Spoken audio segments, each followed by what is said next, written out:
இவர் நீதிபதி பதவிக்கு தகுதி கிடையாது. உயர் நீதிமன்றத்தினுடைய பாதுகாப்புக்காக போட்ட ஒரு துணை ராணுவத்தை நீ உயர் நீதிமன்ற உத்தரவை அமுல்படுத்துவதற்கு அது கூட அந்த சம்பந்தப்பட்ட நபரோட போய் சொல்லுன்றது எங்கேயுமே கேட்கப்படாத செய்தி. அது பண்ணக்கூடாது. ரெண்டாவது, அதுக்கான அதிகாரம் இவருக்கு கிடையாது. அதான் ராணுவத்தை சொல்ல முடியுமான்னு நான் சொன்னேன். அதனால இதை எதிர்காலத்தில் எப்படி போகும்லாம் தெரியாது.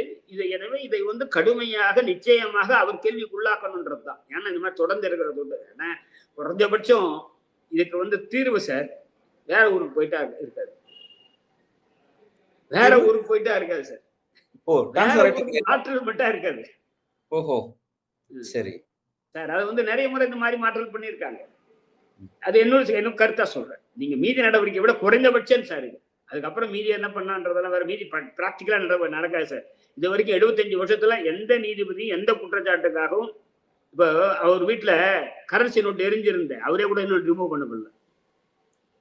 இது வரைக்கும் எந்த நீதிபதியும் அப்படிலாம் ரிமூவ் எல்லாம் பண்ணப்பட்டதில்லை. எந்த நடவடிக்கை வேற எதுவும் கிடையாது. ரிமூவ்ல நடந்தது இல்லை. ஆனால் மாற்றல் நடக்கலாம். ஏன்னா இவர் இங்க இருக்கிறதோடு தானே மொழி இந்த மாதிரி இதா இருக்கு. இன்னொரு ஊர்ல போனா அதே RSS இருந்தா கூட இந்த அளவுக்கு அங்க செயல்பட முடியாது.